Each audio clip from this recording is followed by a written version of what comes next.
ఒక లైన్ని ఫామ్ చేశాను. ఫామ్ చేసేసి ప్లే అరౌండ్ చేసి చూశాను. వెంటనే చూడు మరొక కార్డ్ అనేది క్రియేట్ అయింది. మళ్ళీ నాకు ఎన్ని కార్డులు ఉండాలి అంటే ఒకసారి చూసుకుంటున్నాను అవుట్పుట్లోకి వచ్చేసి.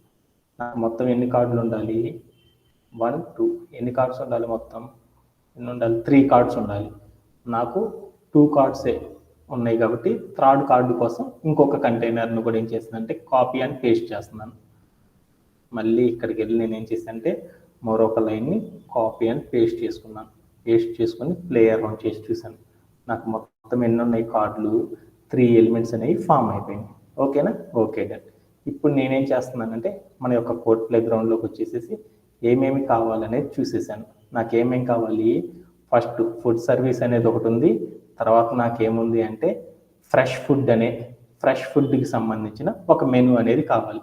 ఆ ఫ్రెష్ ఫుడ్కి సంబంధించిన మెనూ అనేది కావాలంటే ఏం చేయాలి, ఇక్కడ ఉన్న ఫస్ట్ కార్డులోకి వెళ్ళేసేసి మనం ఏం చేద్దామంటే ఫుడ్ సర్వీస్ అనే దాని దగ్గరికి వెళ్ళేసేసి ఇక్కడ ఉన్న టెక్స్ట్ అంతా, హెడ్డింగ్ కార్డు ఉన్న టెక్స్ట్ అంతా తీసేసేసి నేనేం చేస్తున్నానంటే ఫ్రెష్ ఫుడ్ అని ఒక హెడ్డింగ్ని క్రియేట్ చేసుకున్నాను. క్రియేట్ చేసేసుకొని ప్లే అరౌండ్ చేసి చూశాను. నాకేమొచ్చిందంటే ఫ్రెష్ ఫుడ్ అనేది వచ్చేసింది. తర్వాత దీని యొక్క లోగో మారాలి కదా, ఆ లోగోకి సంబంధించిన యూఆర్ఎల్ ఎక్కడ ఉందో చూసుకున్నాను. ఆ యూఆర్ఎల్ మొత్తాన్ని కూడా నేనేం చేస్తున్నానంటే కాపీ చేసుకుంటున్నాను. నెక్స్ట్ యూఆర్ఎల్ ఇది కాబట్టి ఈ యూఆర్ఎల్ మొత్తాన్ని నేనేం చేస్తున్నానంటే కాపీ చేసేసుకుంటున్నాను.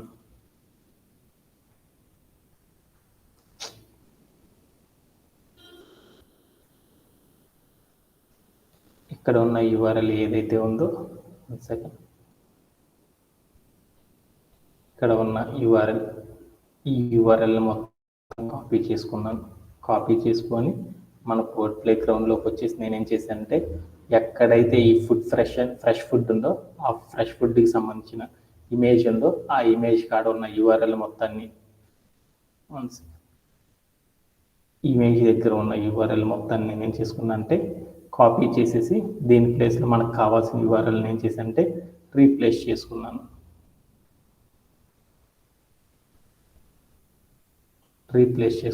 పేస్ట్ చేసేసుకున్నాను. అయిపోయింది. ఇప్పుడు ప్లే అరౌండ్ చేసి చూశాను. వెంటనే నాకు ఏమొచ్చిందంటే నా ఇమేజ్ ఫ్రెష్ ఫుడ్కి సంబంధించిన మెనూ అనేది వచ్చేసేసింది. కింద ఉన్న డిస్క్రిప్షన్ కూడా ఏం చేశానంటే ఆల్రెడీ మనకి ఏం డిస్క్రిప్షన్ రాయాలో తెలుసు కాబట్టి ఆ డిస్క్రిప్షన్ మొత్తాన్ని కూడా నేను ఏం చేశానంటే కాపీ చేసేసుకొని మళ్ళీ ఇక్కడ మన కోడ్ ప్లే గ్రౌండ్కి వచ్చేసేసి నేనేం చేశానంటే పారాగ్రాఫ్ ఎక్కడైతే ఉందో ఆ పారాగ్రాఫ్ ప్లేస్లో నేనేం చేశానంటే ఈ మొత్తాన్ని రిమూవ్ చేసేసేసి ఈ మొత్తం పారాగ్రాఫ్ మొత్తాన్ని రిమూవ్ చేసేసేసి మనకు కావాల్సిన పారాగ్రాఫ్ని ఉంచేసేసి ప్లే అరౌండ్ చేసి చూశాను. వెంటనే నాకేమొచ్చిందంటే ఆ ఫ్రెష్ ఫుడ్కి సంబంధించిన మెనూ అంతా కూడా నాకు ఓపెన్ అయిపోయింది. ఓకేనా? Okay done. ఇంకా తర్వాత నేనేం చేసేదంటే మళ్ళీ ఇంకొక కాలం ఏముండాలి, నెక్స్ట్ కాలం బెస్ట్ ఆఫర్స్కి సంబంధించిన కాలం ఉండాలి. ఆ బెస్ట్ ఆఫర్స్కి సంబంధించిన కాలానికి సంబంధించిన ఇమేజ్ మొత్తం కూడా ఏం చేసుకున్నా అంటే ఆల్రెడీ మన దగ్గర ఉన్న ఇమేజ్ని కాపీ చేసేసుకున్నాను. ఆ కాపీ చేసుకొని కోడ్ ప్లే గ్రౌండ్లోకి వచ్చేసేసి నెక్స్ట్ ఉంది కదా, నెక్స్ట్ ఉన్న కంటైనర్ ఆల్రెడీ కాపీ చేసుకున్న ఇమేజ్ దగ్గరికి వెళ్ళి నేను ఏం చేశానంటే మళ్ళీ చేయాల్సిన అవసరం లేదు. ఇలా రీప్లేస్మెంట్ చేయడం ద్వారా మన వర్క్ ఈజీగా కంప్లీట్ చేయొచ్చు. ఏం చేశానంటే ఇమేజ్ని పేస్ట్ చేసేసి ఇక్కడికి వెళ్ళి నేను ఏం చేశానంటే ఏముండాలి, హెడ్డింగ్ కనుక చూస్తే ఏముండాలి, బెస్ట్ ఆఫర్స్ అని ఉండాలి. ఈ బెస్ట్ ఆఫర్స్కి సంబంధించిన టెక్స్ట్ మొత్తాన్ని కాపీ చేసుకున్నాను. ఇక్కడికి వచ్చి హెడ్డింగ్ ప్లేస్లో నేను ఏం చేశానంటే ఆ టెక్స్ట్ మొత్తాన్ని రిమూవ్ చేసేసి దాని ప్లేస్లో నేను ఏం చేశానంటే మనం కాపీ చేసుకున్న హెడ్డింగ్ని పేస్ట్ చేసి ప్లే అరౌండ్ చేసి చూశాను. వెంటనే నాకు బెస్ట్ ఆఫర్స్ అనే సెక్షన్ వచ్చేసింది. తర్వాత పారాగ్రాఫ్ కూడా ఉండాలి కాబట్టి అక్కడ మనకు కావాల్సిన పారాగ్రాఫ్ మొత్తాన్ని కూడా ఏం చేశానంటే పేస్ట్ చేసేసుకున్నాను. కాపీ అండ్ పేస్ట్ చేద్దాం. కాపీ చేసేసుకున్నాను. ఇక్కడికి వచ్చి నేను ఏం చేశానంటే పేస్ట్ చేసి పడేసాను. ఒక సెకండ్. ఇక్కడికి వచ్చి నేను ఏం చేశానంటే ఈ పారాగ్రాఫ్ సంబంధించిన టెక్స్ట్ కాంటెంట్ అంతా తీసేసేసి నేను పేస్ట్ చేసేసాను. దీంట్లో ఒకటి ఎక్స్ట్రా ఎలిమెంట్ క్రియేట్ చేశాను, అది ఒకటి తీసేస్తాను. స్పాన్ ఎలిమెంట్ అని ఒకటి క్రియేట్ చేశాను.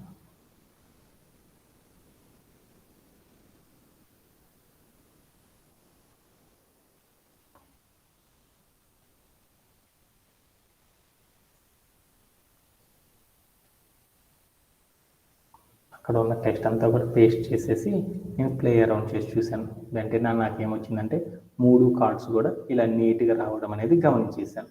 ఇలా చేయడంలో ఎవరికైనా సరే డౌట్ ఉందా? No sir. అంటే ఒక కార్డ్ని డెవలప్ చేసేసామంటే ఆటోమేటిక్గా రిమైనింగ్ కార్డ్స్ అన్ని కూడా డెవలప్ చేయడం ఈజీ అనమాట. ఏమన్నా డౌట్ ఉందా ఇలా చేయడంలో? No sir. ఓకేనా, అర్థమైందా? Okay, next part of development చూద్దాం. నెక్స్ట్ పార్ట్ ఆఫ్ డెవలప్మెంట్ కనుక చూసేటప్పుడు ఇక్కడ కనుక మీరు చూసారనుకో, ఇక్కడ ఉన్న ఈచ్ కార్డ్ని కనుక మనం చెక్ చేసామనుకో, ప్రతి కార్డు కూడా ఏమైందో చూడు తర్వాత లైన్లో కలిసిపోయి వచ్చేసింది. అలా కాకుండా నేను ఏం చేశాను అంటే ప్రతి కార్డుకి మధ్యలో నాకు స్పేసింగ్ అనేది రావాలి. అంటే ఇక్కడ కనుక చూసారనుకో లెఫ్ట్ సైడ్ ఇమేజ్లో మనకి ఫుడ్ సర్వీస్ అనే కార్డు ఉంది, ఫ్రెష్ ఫుడ్కి సంబంధించిన ఒక కార్డు ఉంది. ఆ 2 కార్డులు చూడు ఎలా ఉన్నాయో అతుక్కున్నట్టు ఉన్నాయి. ఆ రెండింటి మధ్యలో స్పేసింగ్ అనేది రావాలి అంటే ఏం చేయాలి అనేది చూద్దాం. ఏం చేయాలి? కార్డుకి మధ్యలో స్పేస్ రావాలంటే ఏం చేద్దామంటే ప్రతి కార్డు కింద ఒక ప్రాపర్టీ వాడదాం. మార్జిన్ హైఫన్ బాటమ్ అనే ఒక ప్రాపర్టీ వాడేసేసి వాల్యూ ప్లేస్లో 3 ఇచ్చి చూద్దాం. అప్పుడు ఏమైంది అనేది ఒకసారి చూద్దాం. ఓకే, ఇక్కడికి వెళ్ళి నేను ఏం చేశాను అంటే ఈచ్ కార్డు ఉంది కదా, ఈచ్ కార్డ్ అంటే ఫస్ట్ కార్డ్ ఏది? ఫుడ్ సర్వీస్ అనే కార్డ్. ఈ కార్డు యొక్క కంటైనర్ దగ్గరకు వచ్చి నేనేం చేశాను అంటే ఈ కార్డు యొక్క కంటైనర్లో నేనేం చేశాను అంటే స్పేస్ ఇచ్చి మార్జిన్ హైఫన్ బాటమ్ హైఫన్ 3 అని ఇచ్చాను. అంటే అది ఇచ్చేసి ప్లే అరౌండ్ చేసి చూశాను. అప్పుడు ఏమైంది అనేది చూద్దాం. ఏమైంది అనేది ఒకసారి చూస్తే చూడు, ఈ కార్డుకి మరొక కార్డుకి మధ్యలో చూడు ఏమైందో బాటమ్ లైన్లో స్పేస్ అనేది వచ్చేసిందా. అలానే ఈ ఫ్రెష్ కార్డుకి ఈ ఆఫర్కి మధ్యలో స్పేస్ రావాలి. అలా రావాలి అంటే ఏం చేద్దామంటే ఫ్రెష్ ఫుడ్ అనే కంటెంట్ ఉన్న కార్డు దగ్గరికి వెళ్ళేసి ఆ కార్డుకి బెస్ట్ ఆఫర్స్ మధ్యలో స్పేస్ రావాలి కాబట్టి ఎంబి అంటే మార్జిన్ హైఫన్ బాటమ్ అనే పొజిషన్ ఇచ్చేసేసి వాల్యూ ప్లేస్లో 3 ఇచ్చాను. 3 ఇచ్చి చూస్తే ఏమైందంటే ఆ రెండింటి మధ్యలో కూడా ఏమొచ్చిందంటే నాకు స్పేస్ వచ్చేసింది. అలానే ఈ బెస్ట్ ఆఫర్ కింద కూడా నాకు స్పేస్ రావాలి. అలా రావాలంటే ఏం చేద్దామంటే మరొక కార్డు దగ్గరికి కూడా నేను వెళ్ళి ఏం చేశానంటే ఎంబి హైఫన్ 3 అని ఇచ్చాను. అంటే దాని తర్వాత కూడా ఏమైంది అంటే స్పేసింగ్ అనేది వచ్చేసింది. ఇలా ఇవ్వడంలో స్పేసింగ్ ఇవ్వడంలో ఎవరికైనా సరే డౌట్ ఉందా? ఇలా చేయడం ద్వారా మన అవుట్పుట్ ఏమొచ్చిందంటే ఇలా వచ్చేసింది. ఇలా చేయడంలో anybody have any doubts? No sir. ఓకేనా, అర్థమైనట్టేనా? Okay done, thank you. అంత నెక్స్ట్ పార్ట్ అనేది చూద్దాం. ఇప్పుడు మనం ఏం చేద్దామంటే ఇప్పుడు దాకా మనం ఏం చేసాము, మనం వెళ్ళేసేసి ఇక్కడికి వెళ్ళి ఒకసారి చూద్దాం. మన యొక్క సెట్టింగ్స్ అనే సెక్షన్లోకి వెళ్ళేసేసి నేనేం చేశాను అంటే ఎక్స్ట్రా స్మాల్ అనే డివైస్లో క్లిక్ చేసి చూశాను. వెంటనే నాకు వచ్చింది ఒక నావ్ బార్ వచ్చేసింది, ఒక బ్యానర్ సెక్షన్ వచ్చింది, దాని తర్వాత వై చూజర్స్ అని వచ్చింది, తర్వాత కార్డు వచ్చేసింది, తర్వాత మరొక కార్డు, తర్వాత మరొక కార్డు వచ్చేసేసింది. ఓకే, ఇక్కడికి వెళ్ళి స్మాల్ డివైస్ మీద క్లిక్ చేశాను. స్మాల్ డివైస్ మీద క్లిక్ చేస్తే స్మాల్ డివైస్లో కూడా ఏమైంది అంటే సేమ్ అవన్నీ కూడా 1 by 1 వచ్చేసింది. అలానే నేను ఏం చేశాను అంటే మీడియం డివైస్లోకి వెళ్ళి క్లిక్ చేశాను. మీడియం డివైస్లో కూడా ఏమైందంటే 1 కార్డు తర్వాత మరొక కార్డు వచ్చేసింది. తర్వాత లార్జ్ డివైస్లో క్లిక్ చేసి చూశాను. లార్జ్ డివైస్లో కూడా ఏమైందంటే ఒక కార్డు తర్వాత మరొక కార్డు వచ్చింది. ఎక్స్ లార్జ్ డివైస్లోకి వెళ్ళి క్లిక్ చేశాను. అంటే మనం రాసిన కంటెంట్ అంతా కూడా చూడు ఎలా వచ్చిందో, ఒక కార్డు తర్వాత మరొక కార్డు వచ్చింది. బట్ మన రిక్వైర్మెంట్ అనేది ఏంటిది యాక్చువల్గా చెప్పాలి అంటే మన రిక్వైర్మెంట్ ఏంటిది అనేది ఒకసారి మన రిక్వైర్మెంట్ ఏంటి, మీడియం కంటే తక్కువగా ఉన్న డివైస్లో ఏం కావాలంటే వైజ్ అనే హెడ్డింగ్ రావాలి, దాని కింద ఏం రావాలంటే టెక్స్ట్ రావాలి, దాని కింద ఏం కావాలంటే ఒక్కొక్క కార్డ్ అనేది రావాలి. అది కదా మన రిక్వైర్మెంట్. బట్ ఇక్కడ ఉన్న రిక్వైర్మెంట్ ఏంది, మీడియం కానీ అంతకంటే ఎక్కువ డివైస్లో కానీ ఏముండాలి కార్డులన్నీ ఒకదాని పక్కన ఒకటి వచ్చేటట్లు ఉండాలి. అలా రావాలి అంటే మనం ఏం చేయాలి అంటే ఒకసారి చూద్దాం. ఏం చేద్దాం, బూట్స్ట్రాప్ వాళ్ళు ఆల్రెడీ ఏం చేశారు, మన యొక్క ఎలిమెంట్స్ అన్నీ కూడా ఒక వెబ్ పేజీ కనుక మనం చూసామనుకో, ఆ వెబ్ పేజీ మొత్తం కూడా ఒక వెబ్ పేజీ చూసామనుకో ఎన్ని గ్రిడ్ కాలమ్స్ ఉంటుంది, 12 గ్రిడ్ కాలమ్స్ ఉంటుంది. అలా 12 గ్రిడ్ కాలమ్స్లో మనం ఒకే కార్డులు ఎన్ని సెట్ చేయొచ్చు, 3 కార్డులు సెట్ చేయాలి. 3 కార్డులు సెట్ చేయాలంటే 12 గ్రిడ్ కాలమ్స్ని ఒక్కొక్క కార్డు ఎంత ఆక్యుపై చేసేటట్లు 4 గ్రిడ్ కాలమ్స్ ఆక్యుపై చేసేటట్లు చూడాలి. మనం మీడియం డివైజెస్లో కూడా ఈ బూట్స్ట్రాప్ రెస్పాన్సివ్ బ్రేక్ పాయింట్ అనేది చేయాలి అంటే ఏం చేయాలి, మనం ఏం చేయాలి అంటే మన దగ్గర ఉన్న క్లాస్ నేమ్ అనే ప్రిఫిక్స్ని యూజ్ చేసేసి మనం మీడియం డివైస్లో ఎలా సెట్ చేయాలి అనేది యూజ్ చేస్తూ ఉంటాం. ఏం చేసాము, 2 కాలం లేఅవుటింగ్ అనేది చేస్తున్నాం, 3 కాలం లేఅవుటింగ్ అనేది చేస్తున్నాం. ఎందుకని ఇక్కడ చూడు, ఒకే పేజీలో ఎన్ని కార్డ్స్ ఉండాలి, 1 2 3. అంటే మీకు ఆల్రెడీ చెప్పాను కదా, రెస్పాన్సివ్ వెబ్సైట్ చేసేటప్పుడు ఒకే వెబ్ పేజీలో 3 కంటెంట్స్ అనేది చెయ్యాలి అంటే ఏం చేస్తారు, 3 కాలం లేఅవుటింగ్ అనేది చేస్తారని చెప్పాను. 3 కాలం లేఅవుటింగ్ అనేది చేయాలి అంటే మనకు ఉన్నది ఏంటిది, ఒక వెబ్ పేజీ మొత్తం బూస్ట్రాప్ ఎన్ని గ్రిడ్ కాలమ్స్గా విడగొట్టిద్దంటే 12 గ్రిడ్ కాలమ్స్ని ఆక్యుపై చేస్తుంది. దాంట్లో 3 కంటెంట్స్ కావాలంటే ఒక్కొక్క దానికి ఎన్ని కావాలి, 4 గ్రిడ్ కాలమ్స్ ఇవ్వాలి. మనం ఏం చేస్తున్నాం, మన యొక్క రిక్వైర్మెంట్ మీడియం అంతకంటే ఎక్కువ డివైజెస్లో వచ్చేసరికి ఒక వెబ్ పేజీలో ఏముండాలంటే 3 కార్డులు ఉండేటట్లు సెట్ చేయాలి. అలా సెట్ చేయాలంటే ఏం చేస్తాము, క్లాస్ నేమ్ ప్రిఫిక్స్ అనేది వాడతాం. మనం ఏం చేస్తాం, మీడియం అనే డివైస్లో మన యొక్క ఎలిమెంట్ని సెట్ చేయాలంటే మనం ఏం చేస్తాము, కాల్ హైఫన్ ఎండి హైఫన్ అనేసి 4 అని ఇచ్చామనుకో, అప్పుడు ఏమైద్ది అనేది ఒకసారి ప్లే అరౌండ్ చేసి చూద్దాం. అప్పుడు ఏమైద్ది అంటే ఒక్కసారి వెళ్ళి చూసేసి వద్దాం. ఓకేనా? Okay done.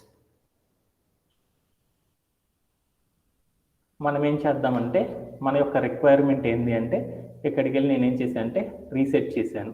అంటే మీడియం కానీ నా దగ్గర ఉన్న డివైస్లో కనుక చూస్తే ఏమైందంటే స్మాల్ ఎక్స్ట్రా స్మాల్ డివైస్లో ఏం కావాలంటే వై చూజర్స్ అనేది ఏమేం కావాలంటే ఒక్కొక్క కార్డ్ అనేది ఒకదాని తర్వాత ఒకటి రావాలి.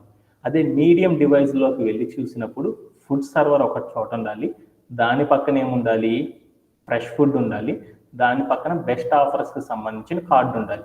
అలా ఉండాలి అంటే మనం ఏం చేయాలి అంటే ఇవన్నీ ఉన్న కంటైనర్ ఏదైతే ఉందో ఆ కంటైనర్ దగ్గరికి వెళ్ళాలి. ఇక్కడికి వెళ్ళాను, ఎక్కడికి వెళ్ళాను, ఈ పారాగ్రాఫ్ తర్వాత ఉన్న కంటైనర్ దగ్గరికి వెళ్ళాను. బూస్ట్రాప్లో మనం డెవలప్ చేయాలి అంటే ఏం చేస్తామంటే కాల్ హైఫన్ 12 అని ఇచ్చాను. అంటే ఇది ఏంటంటే అన్ని డివైజుల్లో కూడా మన యొక్క ఏదైతే కంటెంట్ రాసామో ఆ కంటెంట్ అనేది ఏం చేస్తుందంటే 12 గ్రిడ్ కాలమ్స్ని ఆక్యుపై చేసేటట్లు ఉంది అని చెప్పాను. ఇప్పుడు నేనేం చేస్తున్నాను, 3 కార్డ్స్ పక్క పక్కన ఉండాలి కాబట్టి మీడియం డివైస్లో 3 కార్డ్స్ ఉండాలంటే మనం ఏం చేయాలి, కాల్ హైఫన్ ఎండి హైఫన్ ఏం చేయాలి, మీడియం డివైస్లో ఏం చేయాలి, 3 బాక్సులు కూడా ఒకదాని పక్కన ఒకటి రావాలి. అంటే ఒక వెబ్ పేజీ కనుక చూస్తే ఎన్ని గ్రిడ్ కాలమ్స్ ఆక్యుపై చేస్తుంది, 12 గ్రిడ్ కాలమ్స్.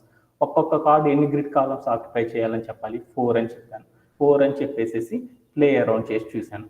ఇప్పుడు నేనేం చేశాను అంటే సెట్టింగ్స్లోకి వెళ్ళేసి మీడియం అనే డివైస్ మీద క్లిక్ చేసి చూశాను. అప్పుడు ఏమైందో చూడు, ఫస్ట్ది వచ్చేసింది. తర్వాత ఏముంది, 12 గ్రిడ్ కాలమ్స్ ఉంది కాబట్టి అది రాలేదన్నమాట ఇక్కడికి.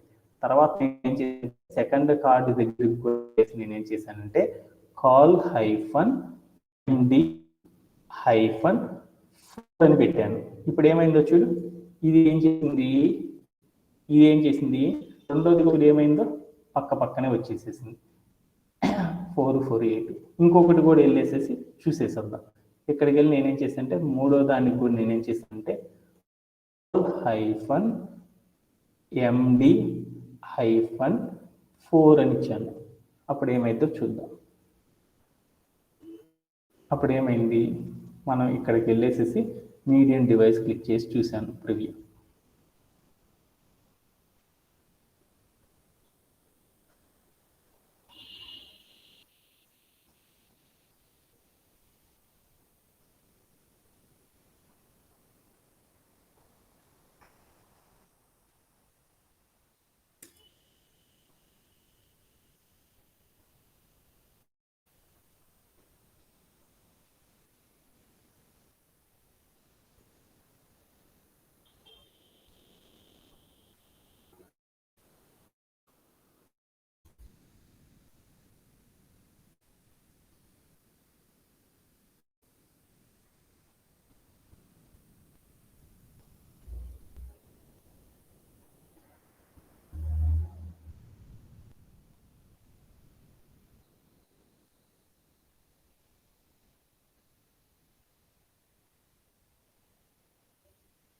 One second.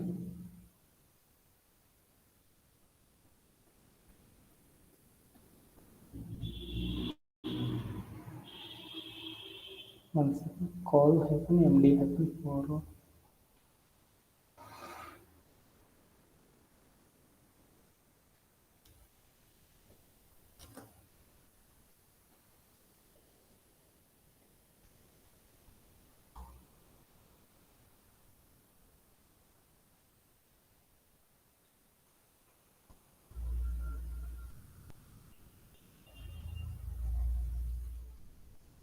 Sir, voice is not audible here. Okay okay.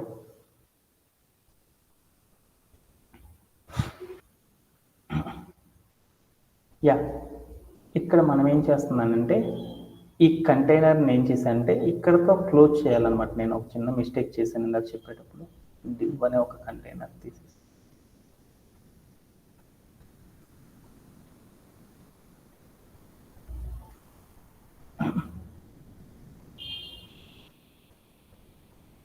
Sorry, ఒక చిన్న మిస్టేక్ చేశాను.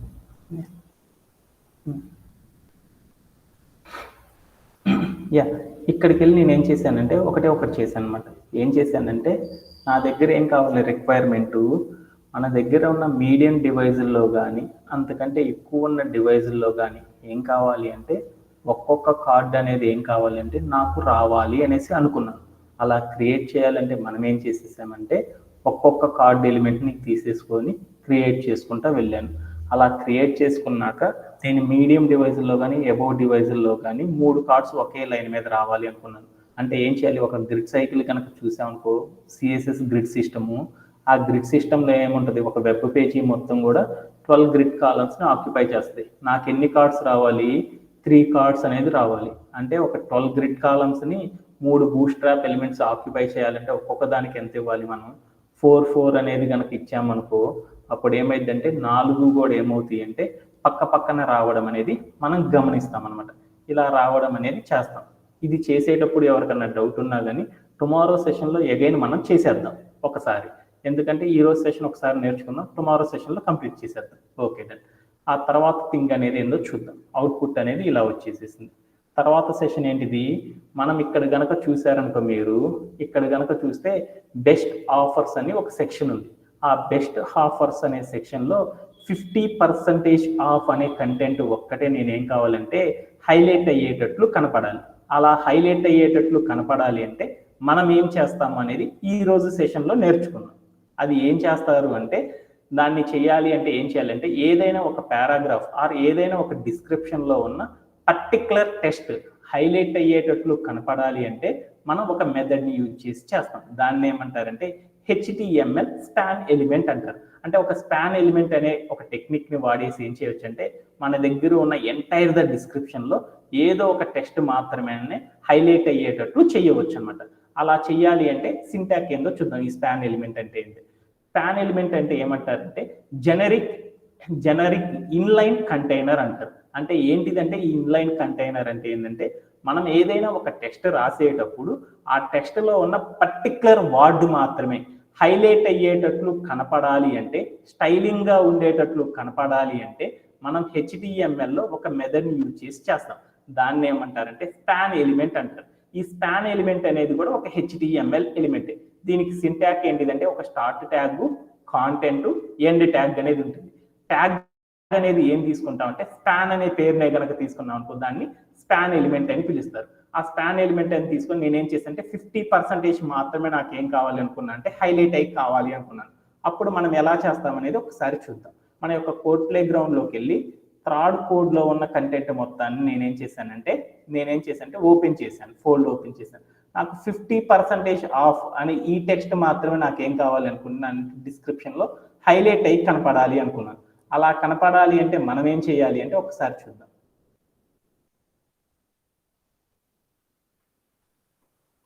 ఆ టెక్స్ట్ ఒక్కటి హైలైట్ అయ్యి కనపడాలంటే ఇక్కడ కనుక మీరు చూసారనుకో దీంట్లో ఈ 50% ఉన్న ఈ టెక్స్ట్ మాత్రమే ఏం కావాలంటే హైలైట్ అయ్యి కనపడాలి. అలా కనపడాలి అంటే మనం ఏం చేయాలంటే ఈ 50% కింద ఉన్న టెక్స్ట్ మొత్తాన్ని కూడా ఏం చేద్దామంటే నెక్స్ట్ లైన్లోకి తీసుకెళ్ళి ఇక్కడ ఉన్న ఈ టెక్స్ట్ మొత్తాన్ని మనం ఏం చేయాలి అంటే స్పాన్ ఎలిమెంట్గా మార్చుకోవాలి. అలా మార్చాలి అంటే మనం ఏం చేద్దామంటే ఒక HTML యూజ్ చేసి చేయొచ్చు అనమాట. HTML చేయాలి అంటే ఏం చేయాలి, స్పాన్ HTML ఎలిమెంట్ని యూజ్ చేయాలి. అలా HTML ఎలిమెంట్ యూజ్ చేయాలంటే ఇది స్టార్ట్ ట్యాగ్ రావాలి, యాంగులర్ బ్రేస్ పెట్టి స్పాన్ అని పెట్టేసి యాంగులర్ బ్రేస్తో కనుక క్లోజ్ చేసేసామనుకో అది స్పాన్ HTML అయిపోతుంది. దాంట్లోకి వెళ్ళి ఏ టెక్స్ట్ అయితే మనకు హైలైట్ కావాలనుకున్నామో ఆ టెక్స్ట్ని మాత్రాన్ని ఏం చేశానంటే కాంటెంట్ ప్లేస్లో ఉంచేసేసి ప్లే అరౌండ్ చేసి చూశాను. అప్పుడు ఏమైందంటే ఆ టెక్స్ట్ మాత్రం ఏమైందంటే సపరేట్గా వచ్చేసింది. ఈ టెక్స్ట్ మాత్రమే హైలైట్ అయ్యేటట్లు కనపడాలి కాబట్టి ఏం చేయాలంటే ఈ టెక్స్ట్కి స్టైలింగ్ అనేది చేద్దాం. అలా స్టైలింగ్ అనేది చేయాలి అంటే ఏం చేయాలంటే ఇక్కడికి వచ్చేసి మనం ఏం చేద్దామంటే ఒక సిఎస్ఎస్లోకి వచ్చేసి ఒక రూల్స్ క్రియేట్ చేద్దాం. క్రియేట్ చేయాలంటే ఏం చేయాలి, డాట్ పెట్టేసేసి మనం ఏం చేద్దామంటే స్పాన్ ఆఫర్స్ కదా, అది ఆఫర్స్ కాబట్టి ఆఫర్స్ అని పెడదాం. ఆఫర్స్ అని ఒక క్లాస్ నేమ్ తీసుకొని ఒక కర్లీ బ్రేస్ పెట్టేసి ఇక్కడికి వచ్చి నేనేం చేశాను అంటే ఆ టెక్స్ట్ మొత్తం కూడా ఏం కావాలి అంటే కలర్ అనేది నల్లకి కావాలి, COLOR కలర్ అని ఇచ్చేసేసి వాల్యూ ఏంటంటే బ్లాక్ అని ఇచ్చాను. అలానే ఏం చేశానంటే ఈ టెక్స్ట్ మొత్తం హైలైట్ అయ్యి కనపడాలి కాబట్టి ఈ టెక్స్ట్ని ఇంకొంచెం అందంగా చేయాలంటే ఫాంట్ ప్రాపర్టీస్ వాడదాం. ఫాంట్ హైఫన్ ఫ్యామిలీ అనే ప్రాపర్టీ వాడేసేసి వాల్యూ ప్లేస్లో నేనేం చేశానంటే రోబోటో అనే స్టైలే కాబట్టి ఆ టెక్స్ట్ రోబోటో అని ఇచ్చాను. ఆ తర్వాత నేనేం చేశానంటే ఆ టెక్స్ట్ ఇంకొంచెం బండకు కనపడాలి అనుకున్నాను. అప్పుడు ఏం చేశానంటే ఫాంట్ హైఫన్ వెయిట్ అనే ఒక ప్రాపర్టీ ఇచ్చేసి వాల్యూ ప్లేస్లో నేనేం ఇచ్చానంటే బోల్డ్ అని ఇచ్చాను. ఇచ్చేసేసి నేనేం చేద్దామంటే ఇక్కడ ఇచ్చిన ఈ ఆఫర్స్ అనే క్లాస్ నేమ్ ఏదైతే ఉందో ఈ క్లాస్ నేమ్ మొత్తాన్ని కాపీ చేసేసుకొని మన యొక్క HTMLలోకి వచ్చేసేసి ఈ స్పాన్ అనే HTML ఎలిమెంట్ పక్కన ఏం చేసంటే స్పేస్ ఇచ్చేసి క్లాస్ అనే నేమ్ ఉన్న యాట్రిబ్యూట్ రాసి ఈక్వల్ పెట్టి డబుల్ కోట్స్లో నేనేం చేశానంటే ఆఫర్స్ అనే క్లాస్ నేమ్ ఇచ్చేసి ప్లే అరౌండ్ చేసి చూశాను. ఇప్పుడు వెళ్ళి చూస్తే ఏమైందంటే అక్కడ 50% అనేది ఒక్క టెక్స్ట్ చూడు ఏమైందో హైలైట్ అయ్యి కనపడింది. ఇంకొంచెం అది సైజింగ్ అనేది కావాలంటే ఏం చేయొచ్చు అంటే ఇక్కడికి వెళ్ళేసేసి మనం ఫాంట్ హైఫన్ వెయిట్ అని ఇచ్చాను, ఫాంట్ హైఫన్ స్టైల్ అని ఇచ్చాను. అది ఒక్కటే డిఫరెంట్గా కనపడాలంటే ఇచ్చేసి నేనేం చేశానంటే ఇటాలిక్ అని ఇచ్చేసాను. ఇటాలిక్ అని ఇవ్వగానే ఏమైందో చూద్దాం. ఇవ్వగానే ఏమైంది, అక్కడ ఉన్న టెక్స్ట్ మాత్రమే చూడు కొంచెం వంకరగా వచ్చేసేసింది. ఓకేనా? అలానే ఆ టెక్స్ట్ ఒక్కటే నీకు ఇంకొంచెం పెద్దదిగా కనపడాలి అంటే ఏం చేయాలంటే ఫాంట్ హైఫన్ సైజ్ అనే ఒక ప్రాపర్టీ తీసేసుకొని వాల్యూ ప్లేస్లో నువ్వేం చేసావు అంటే 22 పిక్సెల్స్ అని ఇచ్చేసి ప్లే అరౌండ్ చేసి చూసావు. ఏమైందో చూడు, అక్కడ ఉన్న టెక్స్ట్ అనేది ఒక్కటే ఏమైందంటే పెద్దదిగా వచ్చేసింది. అంత సైజ్ వద్దులే అని నేనేం చేశానంటే 18 ఇచ్చేద్దాం. 18 అని ఇచ్చాను. 18 అని ఇచ్చేసి ప్లే అరౌండ్ చేసి చూశాను. అప్పుడు ఏమైంది, ఆ ఒక్క టెక్స్ట్ చూడు 18%లో నీకు సైజింగ్ అనేది వచ్చింది. అలా కాకుండా నువ్వు ఆ సైజ్ అనేది ఇవ్వకుండా సేమ్ సైజులోనే నీకు హైలైట్ కావాలి అంటే ఈ స్పాన్ అనే టెక్నిక్ ద్వారా ఏం చేస్తామంటే మన యొక్క టెక్స్ట్ మొత్తాన్ని కూడా ఇలా హైలైటెడ్గా ఉండేటట్లు మారుస్తాం. ఇలా మార్చడంలో ఎవరికైనా సరే డౌట్ ఉందా? ఏదైనా ఒక పర్టికులర్ టెక్స్ట్ కనుక మనం చూసామంటే ఆ టెక్స్ట్ ఒక్కటే మనకి ఏం కావాలి అంటే హైలైట్ అయ్యేటట్లు కనపడాలి అంటే ఒక డిస్క్రిప్షన్లో ఉన్న టెక్స్ట్ దాన్ని చేయాలి అంటే మనం ఏం చేస్తామంటే HTMLలోకి వెళ్ళి స్పాన్ అనే ఒక HTML ఎలిమెంట్ని యూజ్ చేయడం ద్వారా మన యొక్క టెక్స్ట్ యొక్క ఇన్సైడ్లో ఉన్న పారాగ్రాఫ్ని ఏం చేయొచ్చు అంటే హైలైట్ అయ్యేటట్లు కనపడేటట్లు చేయొచ్చు అనమాట. అది ఎలా చేసామంటే మనం బెస్ట్ ఆఫర్స్లో ఉన్న డిస్క్రిప్షన్లో 50% హాఫ్ అనే ఈ వర్డ్ మాత్రమే మనకి ఏం కావాలంటే హైలైట్ అయ్యేటట్లు కనపడాలి. అలా కనపడాలి అంటే మనం ఏం చేస్తామంటే ఏదైతే టెక్స్ట్ మాత్రమే హైలైట్ కావాలో ఆ టెక్స్ట్ని కాంటెంట్ పొజిషన్లో తీసుకొని ఒక స్పాన్ అనే ఒక HTML ఎలిమెంట్ని కనుక క్రియేట్ చేసామనుకో అప్పుడు ఏమైందంటే ఆ టెక్స్ట్ మాత్రమే హైలైట్ అయ్యి కనపడింది. ఇట్లా మనం ఏం చేసామంటే మన కార్డుకున్న స్టైల్ మొత్తాన్ని కూడా హైలైట్ చేసి పెట్టేస్తాం. ఇలా చేయడంలో ఎవరికైనా సరే డౌట్స్ ఉన్నాయా? Anybody have? No sir. ఓకేనా? అర్థమైందా? ఈ రోజు సెషన్ అనేది ఇక్కడతో కంప్లీట్ అవ్వడం అనేది జరిగిపోయింది అనమాట. సో టుమారో సెషన్లో మళ్ళీ ఏం చేద్దామంటే ఇక్కడ ఉన్న వై చూజర్స్ అనే ఈ సెక్షన్ కంటైనర్ మొత్తాన్ని కూడా ఒకసారి క్రియేట్ చేసేసి ఎక్స్ప్లోర్ మెనూ టుమారో సెషన్లో కంప్లీట్ చేస్తాను. Thank you very much and have a great day. Thank you. Thank you sir.